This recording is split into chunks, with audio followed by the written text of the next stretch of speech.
एक कारोबारी अचानक गायब हो जाता है। परिवार उसे ढूंढ रहा होता है। सोशल मीडिया पर उसे लापता बताया जा रहा होता है। और सबसे ज्यादा चिंता जताने वाला शख्स ही उसकी तलाश के लिए स्टेटस लगा रहा होता है। लेकिन किसी को क्या पता था कि जिस इंसान को वो बेबस होकर खोजने का नाटक कर रहा है, उसकी लाश घंटों से उसी के कार की डिक्की में घूम रही थी। आखिर रिश्ते का खून क्यों हुआ? 40 लाख रुपए की दुश्मनी ने कैसे एक परिवार को तबाह कर दिया? और कैसे पुलिस ने उस शातिर चेहरे से नकाब हटाया जो दुनिया के सामने मासूम बनने का खेल खेल रहा था? दोस्तों, आप देख रहे हैं एक ऐसी सनसनीखेज क्राइम स्टोरी जिसमें लालच, रिश्तों का विश्वासघात और एक ऐसी साजिश सामने आई जिसने पूरे जयपुर को हिलाकर रख दिया। राजस्थान की राजधानी जयपुर के शिवदासपुरा इलाके में 13 जून को उस समय सनसनी फैल गई जब एक खाली प्लॉट में खड़ी एक वैगनार कार की डिक्की में से एक कारोबारी का शव बरामद हुआ। मृतक की पहचान हरिशंकर के रूप में हुई, जो सीमेंट और बिल्डिंग मटेरियल के कारोबार से जुड़ा था। शुरुआत में मामला रहस्यमयी मौत का लग रहा था, लेकिन जैसे जैसे पुलिस जांच आगे बढ़ी, वैसे वैसे इस कहानी की परतें खुलती चली गईं और सामने आया एक ऐसा सच जिसने हर किसी को हैरान कर दिया। पुलिस जांच में पता चला कि हरिशंकर के अपने ही रिश्तेदार उनके साड़ू भाई सीताराम के साथ करीब 40 लाख रुपए के लेन देन को लेकर लंबे समय से विवाद चल रहा था। रिश्ते में अपनापन था, लेकिन पैसों की कड़वाहट धीरे धीरे दुश्मनी में बदल चुकी थी। बताया जा रहा है कि इसी विवाद को सुलझाने के बहाने सीताराम ने हरिशंकर को भिदानी स्थित अपने बाड़े में बुलाया। लेकिन शायद हरिशंकर को यह अंदाजा नहीं था कि जिस जगह वो बातचीत करने जा रहे हैं, वहीं उनकी जिंदगी का आखिरी पड़ाव साबित होने वाला है। मौके पर सीताराम के साथ उसके सहयोगी संदीप भी मौजूद था। उस समय अगर दोनों चाहते तो हरिशंकर की जान बचाई जा सकती थी। उन्हें तुरंत अस्पताल पहुंचाया जा सकता था। लेकिन आरोप है कि दोनों ने इंसानियत को किनारे रख दिया और पुलिस कार्रवाई के डर से घायल हरिशंकर को तड़पता हुआ छोड़ दिया। इलाज के अभाव में हरिशंकर ने दम तोड़ दिया। अब दोनों आरोपियों के सामने सबसे बड़ा सवाल था कि इस लाश का क्या किया जाए।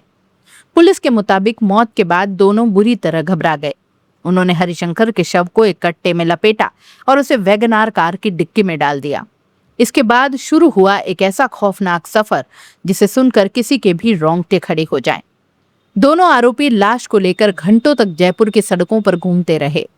वे ऐसी जगह तलाश रहे थे जहां शव को ठिकाने लगाया जा सके और अगर किसी को शक भी न हो। लेकिन शायद किस्मत को कुछ और ही मंजूर था।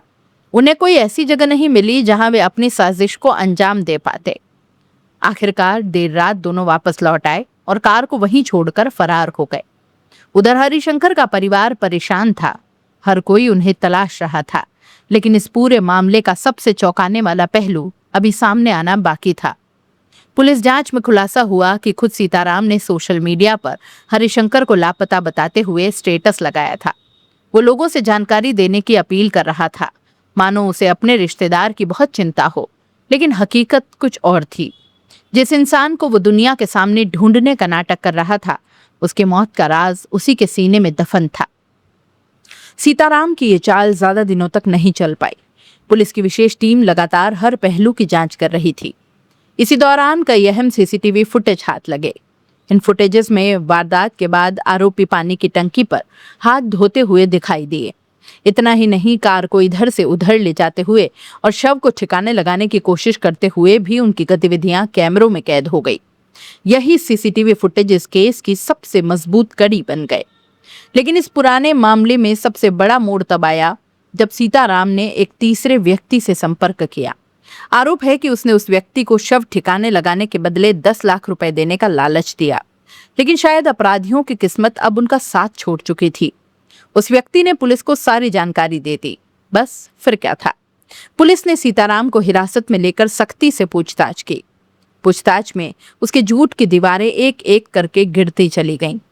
आखिरकार उसने अपना गुनाह कबूल कर लिया और अपने सहयोगी संदीप की भूमिका का भी खुलासा कर दिया। इसके बाद पुलिस ने अजमेर से संदीप को गिरफ्तार कर लिया। डीसीपी साउथ राजश्री राज के मुताबिक आरोपी लगातार पुलिस को गुमराह करने की कोशिश कर रहे थे, लेकिन तकनीकी साक्ष्यों, सीसीटीवी फुटेज और मुखबिर से मिली जानकारी ने उनकी सारी चालाकी को बेनकाब कर दिया। आज दोनों आरोपी सलाखों के पीछे हैं और पुलिस इस मामले के हर पहलू की गहराई से जांच कर रही है। लेकिन ये घटना एक बार फिर सवाल खड़ा करती है, क्या 40 लाख रुपए की कीमत एक इंसान की जान से ज्यादा हो सकती है? क्या रिश्ते अब भरोसे से नहीं पैसों से तय होते हैं? और क्या लालच इंसान को इतना अंधा बना देता है कि वो अपने ही रिश्तों का खून करने से भी नहीं डरता? सोचिएगा जरूर, क्योंकि कई बार सबसे खतरनाक दुश्मन बाहर नहीं बल्कि अपने ही घर और रिश्तों के भीतर छिपे होते हैं।